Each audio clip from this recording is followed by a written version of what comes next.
अहोई माता का व्रत आता है हर साल, माता रखे खुला हमेशा अपना द्वार, भर दे खुशियों से हमारा संसार, ताकि हर साल मनाते रहें अहोई माता का त्योहार।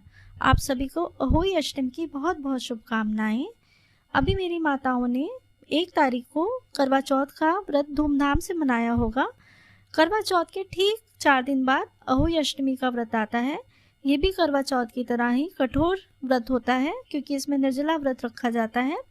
लेकिन ये जो व्रत है वो माताएं बहनें अपनी संतान की लंबी आयु, उनके अच्छे स्वास्थ्य और अच्छे भविष्य के लिए रखती हैं, और ताकि माता रानी की कृपा उन पर सदा ही बनी रहे। अहोई अष्टमी का व्रत इस महीने 5 नवंबर को पड़ रहा है। इसमें दिन जो है इतवार है। ऐसे में व्रत रखने से पहले हमें कुछ नियमों को जानना बहुत ज़रूरी होगा, क्योंकि इन नियमों का पालन करने के बाद ही इस व्रत को विधि विधान के साथ करने से माताओं बहनों को जरूर संतान की प्राप्ति होती है। और जिन माताओं की जो संतानें हैं लंबे समय से बहुत बीमार चल रही हैं, उनका स्वास्थ्य ठीक नहीं है, तो वो भी नियम पूर्वक इस व्रत को विधि पूर्वक करेंगी तो जरूर माता रानी आपकी संतानों पर कृपा करेगी, उनको अच्छा स्वास्थ्य प्रदान करेंगी। आइए अब जानते हैं इसके क्या नियम हैं जिसको हमें करना जरूरी है, और इन नियमों का पालन करने के बाद ही इस व्रत को पूरा माना जाता है। इसमें जो पहला नियम माना जाता है वो है 7 प्रकार के अनाज व्रत करते समय, कथा करते समय आपको रखने अपने हाथों में। तो पूजा के दौरान जब आप अपने हाथ में 7 प्रकार का जो अनाज रखेंगे उसको पूजा के बाद आपको गाय को खिलाना होता है।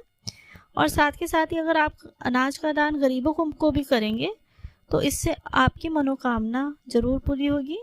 आपके संतानों की लंबी आयु के लिए ये जरूर सहायक होगा। दूसरा जो नियम आता है इसमें गणेश भगवान की पूजा को करना। तो आप व्रत पूजा विधि करेंगी तो गणेश देवता को सबसे पहले हर एक पूजा में सर्वप्रथम माना जाता है, उनकी पूजा आवश्यक है। तो आप अपने व्रत पूजा की शुरुआत जो है गणेश भगवान की पूजा के साथ करें। तीसरा जो नियम आता है कि पूजा को विधि विधान के साथ करना, शुभ मुहूर्त में करना। ये शुभ मुहूर्त शाम को होता है, और इस साल का शुभ मुहूर्त जो पड़ रहा है वो है शाम को 5:33 से 6:52 तक। इसकी अवधि लगभग 1 घंटा के करीब होगी। तो आप इस 1 घंटे में आप अपनी पूजा पाठ, व्रत कथा आराम से कर सकते हैं। जो अगला नियम आता है वो है तामसिक चीज़ों का सेवन ना करें। इस दिन ये जो तामसिक चीज़ों का जो सेवन है, ये ऐसा नहीं महिलाएं जिन्होंने व्रत रखा है वो ही उन्हीं के लिए ये नियम है, लेकिन परिवार में जितने भी लोग हैं उनके लिए भी ये चीज़ जो है मान्य है कि कोई भी तामसिक चीज़ों का सेवन ना करें, ना ही घर में बने। केवल जो सात्विक चीज़ों का ही प्रयोग करें इसमें। इसके बाद का नियम है कि आप जो अपना व्रत तोड़े तारे देखकर ही तोड़े। तारों को अर्घ दिया जाएगा, तारों को देखा जाएगा, दर्शन किया जाएगा उनका, और बिना तारे देखे आप अपना व्रत ना तोड़े, क्योंकि इससे आपका व्रत पूरा नहीं माना जाएगा। तो तारे को देखने का जो समय है वो शाम को 5:58 पर है। अब हमें कुछ इसमें विशेष बातें ध्यान देनी चाहिए जो हमें इस व्रत पूजा करने में हम ना करें।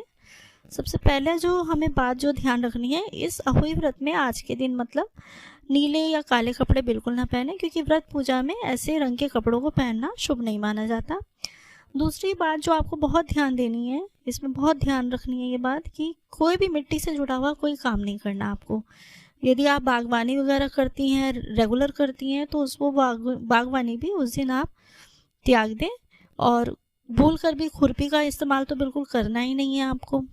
जो नेक्स्ट आपको बात ध्यान देनी है, धारदार चीज़ें जैसे कैंची, चाकू, सुई, ब्लेड, इन चीज़ों का इस्तेमाल नहीं करना। काटने वाली चीज़ों का इस्तेमाल नहीं करना आपको। और इसमें तामसिक चीज़ों का इस्तेमाल नहीं करना, ये तो मैंने आपको पहले बता ही चुकी हूँ। इसमें तामसिक चीज़ों का इस्तेमाल नहीं किया जाता। साथ ही साथ इसमें दिन में सोया भी नहीं जाता। सोने से परहेज करें और अपने बड़े बुजुर्गों का आदर जरूर करें। दूसरी जो ध्यान देने वाली बात है, इसमें आप जब अर्घ्य देंगी तो उसके लिए कांसे का लोटे का इस्तेमाल बिल्कुल ना करें।